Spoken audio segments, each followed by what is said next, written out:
Assalamualaikum warahmatullahi wabarakatuh.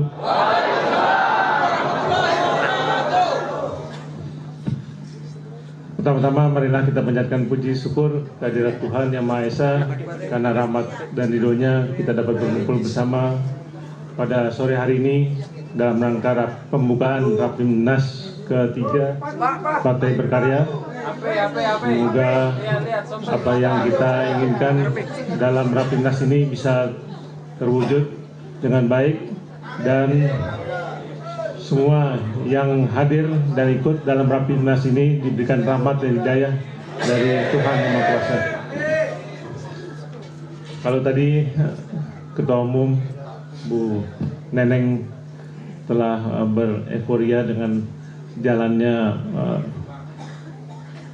proses daripada verifikasi faktual atau pendirian Partai Berkarya sampai dengan verifikasi faktual, tentunya itu adalah hal yang memang kita syukuri dan harus kita banggakan.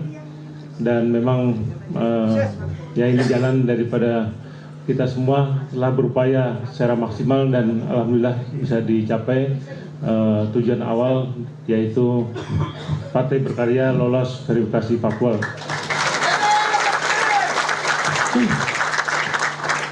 Dan tentunya mungkin apa yang disampaikan tadi bisa dimasukkan sebagai buku putih atau membuat buku daripada keberhasilan kepengurusan yang ada untuk mencapai lolosnya verifikasi faktual daripada Partai Berkarya.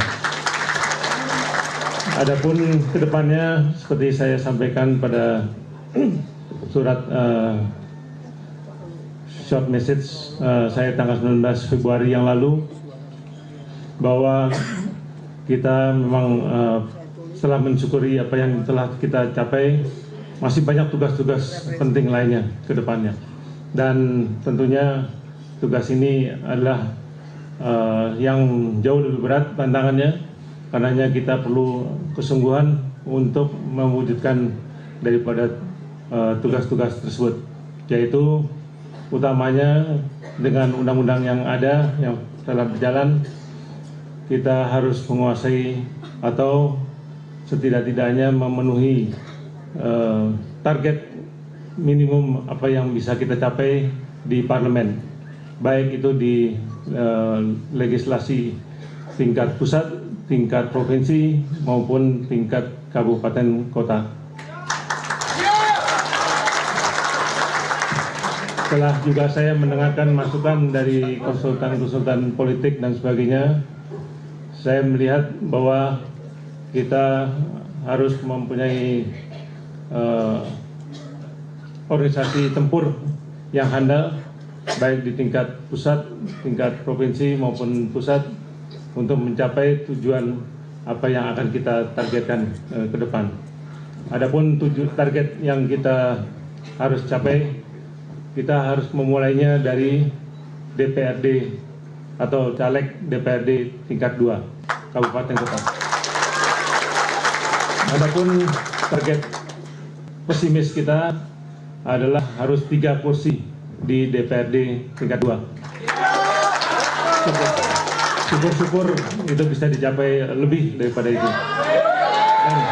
Dan saya yakin akan banyak yang bisa lebih daripada itu.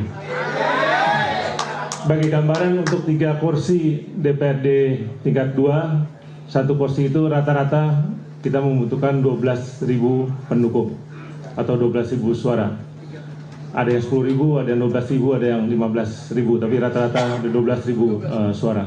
Nah, dari 12.000 kalau 3 kursi, kita hitungan kasar, kita mendapat ada dukungan 36.000 suara di DPRD tingkat 2. Itu pun dengan catatan bahwa semua DPW telah juga mewujudkan semua kepengurusan di DPD. Karena kelolosan daripada verifikasi faktual kemarin, kita hanya lolos di 458 kabupaten kota, belum mencapai 514 kabupaten kota. Karenanya kekurangan itu harus segera dipenuhi dan harus membuat tim yang kuat di daerah-daerah tersebut. Dan dari 514 kabupaten kota ini, kalau tadi 36.000 per kabupaten kota kita punya suara, maka dikalikan 514 itu kurang lebih ada 18 juta kader kita. Dengan 18 juta itu kita yakin bahwa kita bisa menjadi pemain 3 besar di Senayan. Ya, dan juga di provinsi akan mengikuti jumlahnya. Dan saya kira inilah yang menjadi target kita ke depannya, bagaimana mewujudkan 3 kursi di DPRD tingkat 2 di seluruh kabupaten kota di seluruh Indonesia, yang jumlahnya 514 kabupaten kota. Inilah yang tantangan nantinya, bagaimana mewujudkan semua itu. Karenanya kepengurusan di DPP sebaiknya memang per wilayah penanganannya, sehingga nantinya akan ada dibuat divisi-divisi atau sektoral yang diketuai oleh wakil ketua umum, yang nantinya masing-masing wakil ketua umum membawahi 16 dapil, karena diharapkan ada 5 wakil ketua umum, 5 dari 80 dapil di DPR RI itu dibagi 5, ada 16 dapil, dan dari 16 ini kemudian diturunkan ke Bapilu yang akan Bapilu masing-masing akan membuat program-program pemenangannya.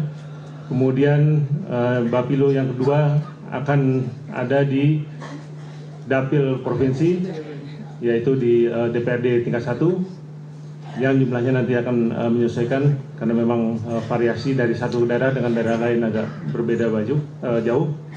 Jadi tapi dengan 3 kursi di DPRD tingkat 2, insya Allah kita bisa menjadi partai yang besar di Senayan. Dan kemudian juga tentunya nanti Bapilu di tingkat kabupaten kota harusnya bisa diwujudkan, dan juga harusnya bisa juga merangkul para pelaku usaha, baik itu swasta maupun koperasi, yang seperti kemarin saya hadir di Semarang, masalah dari koperasi kaki lima, pedagang kaki lima yang sudah siap bergabung dengan kita Partai Berkarya. Nah, karenanya kalau itu bisa dikembangkan di daerah lain juga akan lebih baik. Dan juga di Kaltim, kebetulan tadi saya ketemu Pak Yosutomo, salah satu pemuka di situ di kelompok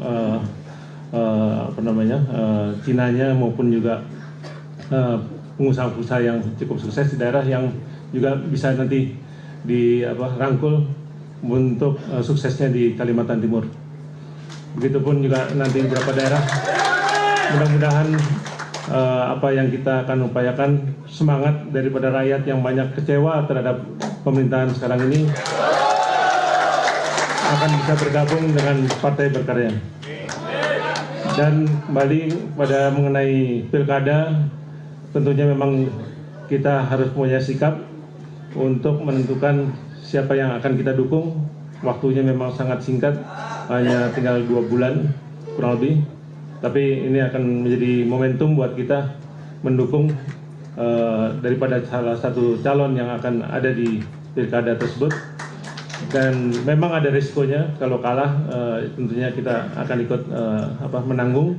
Namun paling tidak kalau kalah, para calon yang kalah itu bisa bergabung dengan Partai Berkarya, sehingga kalah di birokrasi tapi bisa menang di legislasi. Itu yang kita harapkan. Jadi saya harapkan para ketua DPW di sini bisa mengevaluasi para calon-calon yang bisa didukung nantinya di pilkada ini untuk diadakan negosiasi ataupun apapun bentuknya untuk mencari kompromi yang terbaik untuk kita bisa mendukung daripada calon tersebut, baik itu di Jawa Barat, di Jawa Tengah, di Jawa Timur juga hal yang sama. Saya kira itu harus kita tetapkan. Dan kalau menang calon yang kita dukung, tentunya kita harapkan kader-kader kita baik yang ada di partai maupun yang di PNS dan sebagainya bisa menjadi mendapatkan posisi yang baik di pemerintahan yang terkait. Kemudian dari target kedepannya tentunya bagaimana memperkenalkan Partai Berkarya lebih baik kepada konstituen kita. Besok mungkin ada beberapa konsultan juga yang akan memaparkan, antara lain juga ada buku atau kartu pintar atau kartu pelajar yang bisa dimanfaatkan oleh para pelajar kita di SMP, SMA khususnya untuk belajar bimbingan belajar, sehingga yang selama ini bimbingan belajar perlu biaya yang cukup tinggi, tapi dengan program kartu itu bisa ditekan rendah. Dan bahkan program berikutnya adalah kita akan memperkenalkan belajar tanpa harus ke sekolah, karena kita memakai online.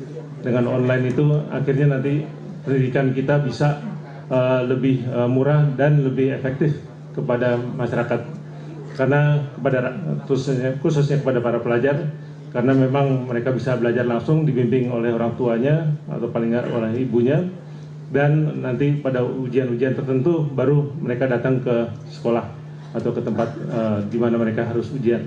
Dengan begitu mereka tidak perlu buku lagi, tidak perlu seragam lagi, yang akhirnya bisa menghemat kos yang besar. Dan kalau kita dipercaya untuk mengelola negara ini, tentunya penghematan yang besar, yang sekarang ratusan triliun dipakai untuk pendidikan, itu bisa dialihkan untuk meningkatkan ekonomi kerakyatan. Dan tentunya kita utang-utang yang sekarang hampir 340 miliar dolar atau kurang lebih 4.700 triliun, itu pun menjadi masalah buat bangsa negara ini ke depannya. Karena pemerintahan sekarang pun kalau ditanya kapan kembalinya, tentunya tidak tahu, karena itu adalah urusan daripada pemerintahan berikutnya. Nah, berarti ini akan kita lestarikan atau kita biarkan anak cucu kita menanggung utang yang besar dan tidak tahu kapan kembalinya. Dan apalagi kita tidak pernah tahu kapan negara kita menjadi negara maju, jadi negara industri yang tangguh, yang kuat, didukung oleh pertanian yang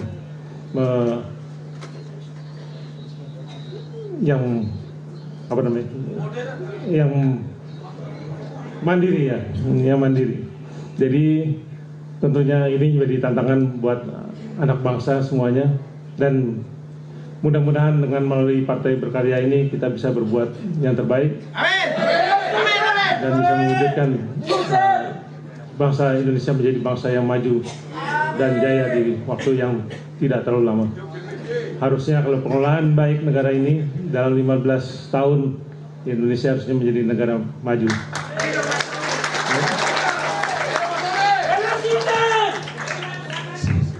Ya. Jadi itu mungkin sedikit sambutan atau arahan dari saya, dan masih banyak hal-hal lain yang perlu dibahas. Tentunya tidak bisa kita bahas dalam waktu hanya 2 hari, karenanya kita akan lebih sering bertemu nantinya, dan Rapimnas ini akan lebih aktif dilakukan di daerah-daerah lain juga, mungkin berikutnya di Bali atau di tempat lain, sehingga bisa lebih baik. Dan yang kembali lagi fokus utama kita juga adalah cara pencalonan daripada para caleg ini. Formulir caleg ini bisa segera diwujudkan dalam Rapimnas ini, sehingga kita bisa mulai menseleksi daripada calon-calon legislatif kita yang mumpuni, yang bisa memenuhi persyaratan dan bisa menduduki kursi yang kita harapkan di DPRD 2 khususnya, dan DPRD 1 serta DPR pusat. Baiklah, itu sedikit sambutan saya. Sekali lagi selamat